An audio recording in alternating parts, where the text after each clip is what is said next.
कैसे हालचाल हैं आपके? हाँ बढ़िया है भैया, अच्छे हैं।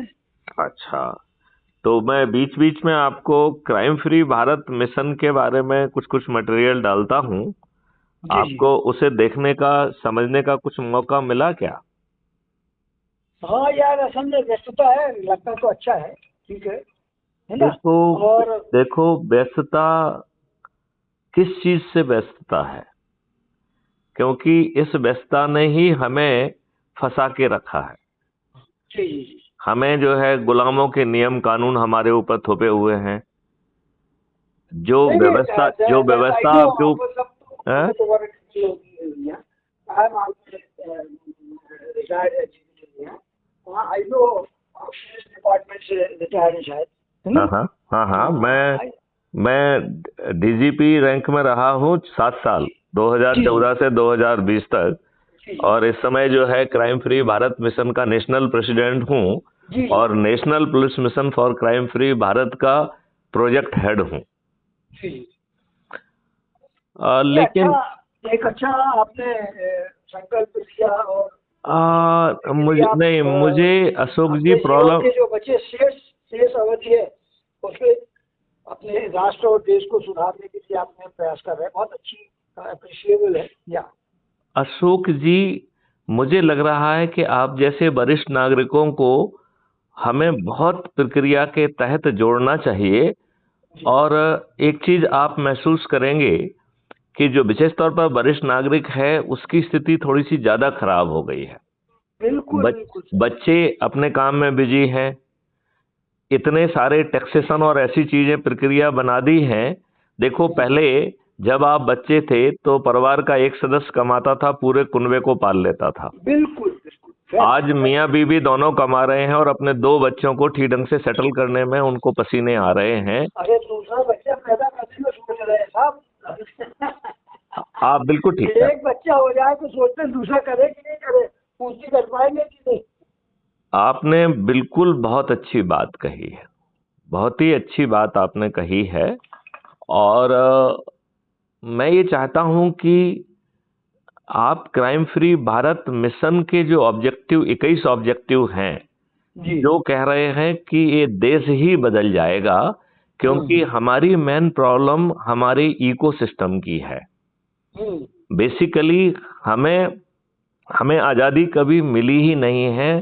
केवल ट्रांसफर ऑफ पावर हुआ है अंग्रेजों से दुष्ट राजनेताओं को। वो राजनेता भी नहीं है, वो दुष्ट राजनेता हैं हम्म। जिन्होंने हमारे ऊपर, अंग्रेजों ने जो गुलामों के लिए नियम कानून बनाए थे वो सभी थोप के रखे हैं। अरे सर, अब आप देखो ना, ऑडिट के लिए आप पीआर सीआर और नोट नोट शीट, और ये सब अंग्रेजों से बनाए तो प्रक्रिया है। मतलब आप ऑफिशियली देखें तो, और व्यवहारिक दृष्टिकोण में देखें तो जितने जितने कानून है, चाहे पुलिस डिपार्टमेंट हो चाहे अपराध का हो, वो सब we are following English person. आप बिल्कुल ठीक कह रहे हैं। तो देखा जाए तो जो प्रशासनिक और जुडिशियल व्यवस्था थी, जी। जो न्याय का ढकोसला करते हुए हमारे फ्रीडम फाइटर्स की बड़ी गलती भी नहीं होती थी तो भी उन्हें फांसी के फंदे पर चढ़ा देते थे, इन हम्म। दुष्ट राजनेताओं ने वही अपारदर्शी लॉर्डशिप वाली व्यवस्था हमारे ऊपर नहीं थोपी है क्या? बिल्कुल बिल्कुल बिल्कुल। आज आपका पुलिस वाला सुनवाई ना करे उसकी मर्जी, पटवारी गलत काम करे उसकी मर्जी। ये हाँ। जो लॉर्ड बना के हमारे ऊपर थोप दिए हैं तो हम अकेले गुलाम रह गए हैं। बाकी तो सब लॉर्ड बन गए, राजनेता लॉर्ड और प्रशासनिक व्यवस्था लॉर्ड, जुडिशरी लॉर्ड। केवल हम्म। जो है आम आदमी इसमें पिस रहा है। और हमारी सभी समस्याओं की जड़ ये राजनेता हैं। इस बात से आप कहां तक सहमत हैं? हाँ नहीं नहीं, बिल्कुल सही है। राजनेता सब अपनी रोटी सेक रहे हैं। हमारे कायदे से तो हमारे में जो हम टैक्सेस दे रहे हैं, पर्सन हुआ पेइंग टैक्स, उसका वो मिसयूज कर रहे हैं। फ्री फ्री फ्री ये चीज़, फ्री ये वो चीज़, फ्री बिजली, फ्री पानी, फ्री फलाना। नहीं, फ्री देने से ज्यादा जरूरी है कि फ्री अयोग्य लोगों को दे रहे हैं, नंबर 1। दूसरा, हाँ, उनके आत्मसम्मान को ठेस पहुंचा रहे हैं। और उन्हें मुफ्तखोर बना दे रहे हैं, तो हमारे हमारे डीएनए को खराब कर रहे हैं ये लोग। बिल्कुल सही। देखिए, आपके संविधान ने ये लिखा हुआ है आर्टिकल 47 में कि सरकारें प्रयास करेंगी कि शराबबंदी हो, क्योंकि शराब जो है वो विशेष तौर पर गरीब लोगों के विरुद्ध काम करती है। लिहाजा संविधान में लिखा हुआ है आर्टिकल 47 में कि सभी सरकारें शराबबंदी करेंगी, और ये सभी सरकारें इसके जस्ट विपरीत उल्टा काम कर रहे हैं। गली गली कूचे कूचे में शराब की दुकान खोल दे रही है।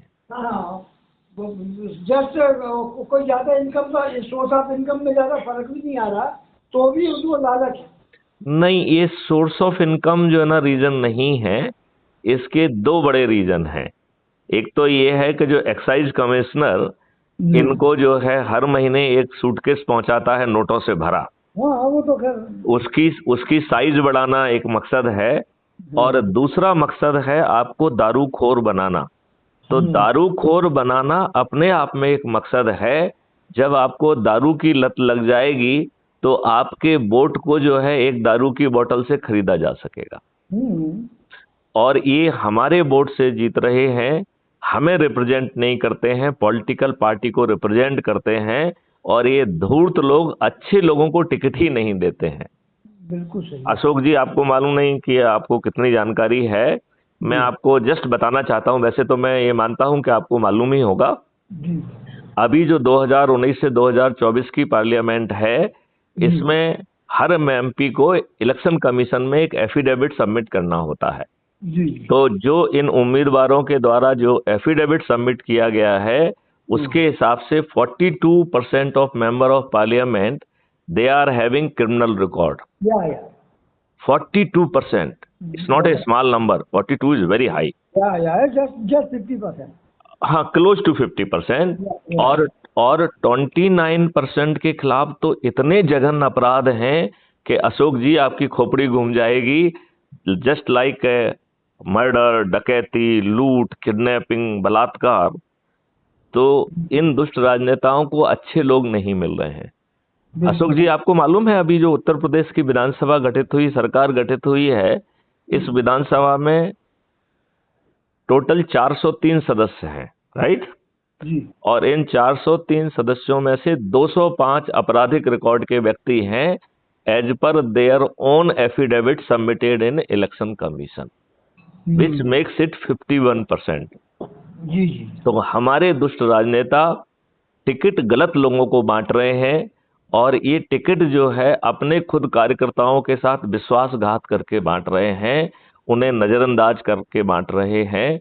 जिन राजनेताओं ने जिन कार्यकर्ताओं ने इन्हें राजनेता बनाया है, जिन्होंने जो है मेहनत की है, जुलूस निकाले हैं, धरने दिए हैं, इनके लिए लाठियां खाई हुई हैं, ये उन्हीं कार्यकर्ताओं को नजरअंदाज करके दुष्ट लोगों को टिकट बांटते हैं। जो इन्हें ज्यादा पैसा देता है उसको टिकट बांटते हैं, बाहुबलियों को टिकट बांटते हैं, माफियाओं को टिकट बांटते हैं, अपराधियों को टिकट बांटते हैं, दल बदलुओं को टिकट बांटते हैं, बाहुबलियों को टिकट बांटते हैं, और अपने आकाओं के बच्चों को टिकट बांटते हैं। तो ये गलत लोगों को टिकट दे रहे हैं, गलत तरीके से जीत रहे हैं, फ्रीबी बांटकर, दारू बांटकर, साड़ी बांटकर और पैसे बांटकर ये इन प्रकार जीत रहे हैं। अब इन समस्याओं का सिर्फ एक ही निदान है, इन राजनेताओं को हराना। तो आप इसमें अपनी भूमिका निभाना चाहेंगे? अब यार भैया, एक्चुअली हमारे बच्चे वगैरह सब यहाँ वहाँ बाहर हैं, हम मैक्सिमम 6 महीने तो बाहर रहते हैं, या यूएस में कोई फर्क नहीं पड़ता है। आप साइबर स्पेस में कहीं भी बने रहें, आपकी प्रभाविकता में कोई फर्क नहीं पड़ेगा। केवल आपको एक, और जो ये व्यवस्था है इसमें आपका समय अच्छा कटेगा, आपकी सोच अच्छी बनेगी, आपकी सेल्फ स्टीम बढ़ेगी, आप अच्छा काम कर रहे हैं इस बोध से आपका मस्तिष्क जो है वो ऊंचा रहेगा।